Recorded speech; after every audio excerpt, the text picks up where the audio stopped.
car honking in the streets of New York. It's 6 p.m., dinner time, when, well, conservatively, men are going home to their wives and children after a long day of work, slaving away at the ever so piling up paperwork. Is the deadline for that long project, that deal, that merger, that acquisition. Everything is on you. And you know that going home at 6 is probably a bad idea, but you desperately need some sleep. So here you are, as the traffic lights boom and the lights light up the city, and you look around. Similar cars, similar shapes, familiar faces. It's not so big a city after all. The radio is on, but you switch it to a different channel because you're not a stock fan out of work. No calls from your cohorts, your coworkers, your boss, your associates. They do fine without you. And you realize your dependence on them as much as their dependence on you is mutual. It's a problem how sucked up in your work you are. It's 6 p.m. You've moved out a few feet in the last 10 minutes. You wonder if the traffic would allow you to get out of your car, stretch for a while, and go back. No, it's green light again. And there goes another few inches rolling. You've never liked risking things outside of work. So, this is your persona. You keep the business out of the personal. But come to think of it, you've never really been able to do that. You're gonna go home and sleep, maybe stay up a few hours thinking about how you went wrong with that paperwork. Not because of your circadian rhythm, but because of that last piece of paper you almost fell asleep proofreading or presenting is going to hit you right after you submit it that you've made a mistake. But like work is and not an assignment in school, you still have a chance to fix it. So you probably go call your assistant, and if you don't have an assistant, you'll go to the office again. So take a risk and go outside and stretch. That radio's yapping away anyways. It's no mood for music. That blast from someone else's car is destroying the mood. You never kept a playlist. Keep it real, your friend said. And although you never think of them, you think of what they said and how they affect you. So, okay, maybe it's time to turn on a channel with music. You forgot about the stretching. It's a lost opportunity now because here comes a green light again. It's 6 p.m. and you're in the middle of the end, but definitely not the beginning. The traffic light almost seems like a horizon, and the cars ahead are idiotic. You desperately need a drink, an occupation. Funny how nature's compatible must Funny how nature's compatible must be despised as incompatible. 10 channels switched and swiped. You can't jam because these glass windows won't shield anything, and you don't want a client to see you jamming. Don't want people to see you at your best. Should you call her? No. She probably won't say anything that you'd enjoy, so dwell in the moment. Talking about our memories isn't as good as making new ones. You'll just wait until you go home. Just a few more minutes. That's a lie. You lie. Optimism? Optimism? No. Stupidity? No. Human? Probably.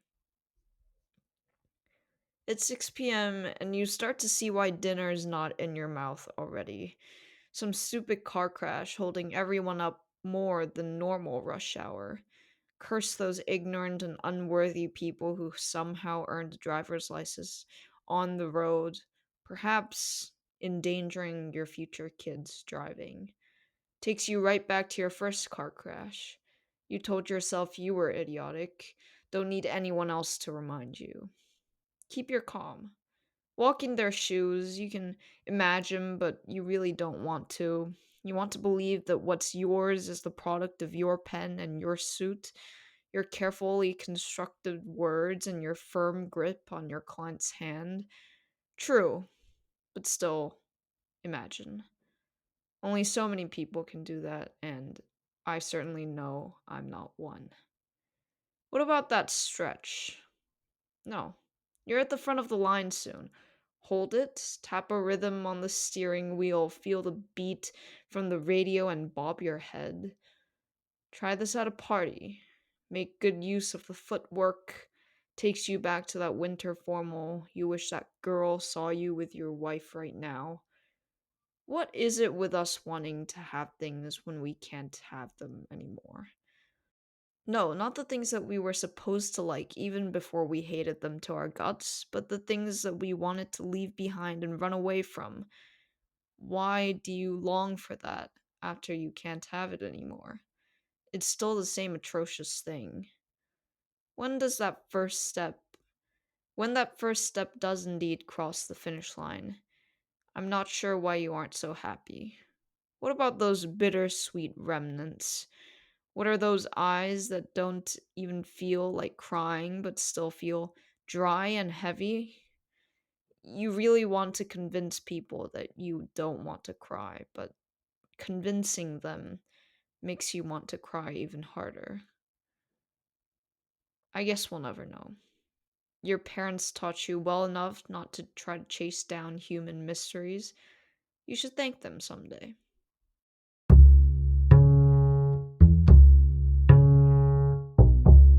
It's close to 7. The car crash remains have subsided, and you're second in line to step on the gas once those red lights turn green.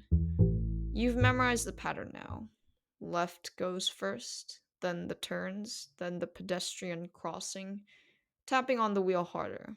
Nothing to occupy your thoughts now. You can see the people, the roads, the cars. The street lines aren't part of the horizon, but the features of the front lined canvas. You wonder whatever happened to that car crash. You hope that the driver's okay, that no kids were in there. The thought the thoughts remain only in the last minute, but too late to check up on them now. It's nowhere close to big enough for news stories to cover them, especially in New York.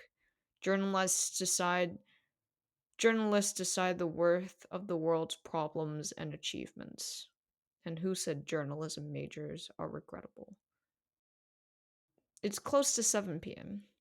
The red finally turns green, and you're a part of the dominoes that the cars at the back are probably raging about. You have a smug smile on your face for being better than them, faster, and getting home earlier. You step on the gas harder than ever before, and here you are, off to home. The red light and the green lights are a distance between rage and relief. What if that 1 second that I hesitate is the difference between the yellow and the red? You chose relief, so off you are, driving faster than your average speed, and within a few minutes, you're parking your car. It's funny how the same distance took so long when people made mistakes and couldn't step on the gas as a society. But it's over. So stretch.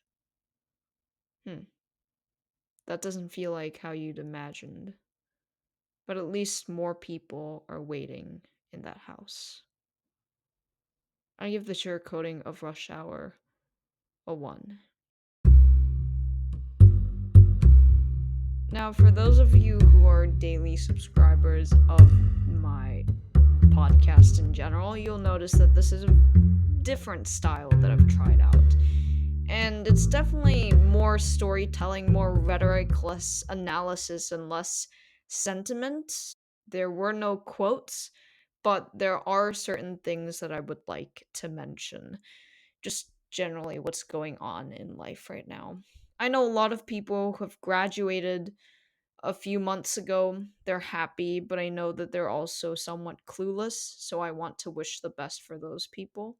I know that it's the end of school for the majority of schools in the West, so congratulations. You have 1 more, 2 more, 3 more, or 4 more years ahead of you, but perhaps that is a good thing.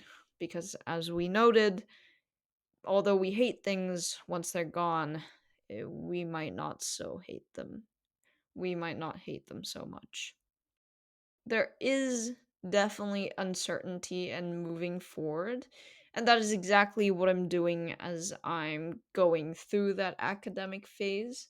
But I know that a lot of people are going through that too, and not only is that comforting to some extent, but it is actually enjoyable to see how we'll all turn out, even if we're not there side by side 24/7 in a school week.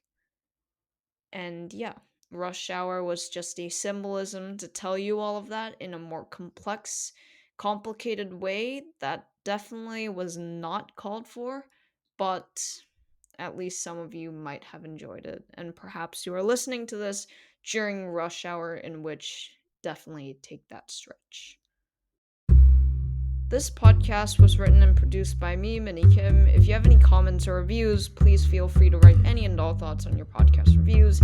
If you would like to suggest an affliction for me to sugarcoat, please email me via afflictionsugarcoated@gmail.com. That's pretty intuitive. I'll say it again, afflictionsugarcoated@gmail.com. Yeah. Hopefully, I still got the message across, or in this case, the messages, because you'll notice that there were a lot of life lessons that were a bit cliche, but I hope that the story kind of altered that a bit and you were more engaged. Okay, that's it for me today. Enjoy the rest of your week.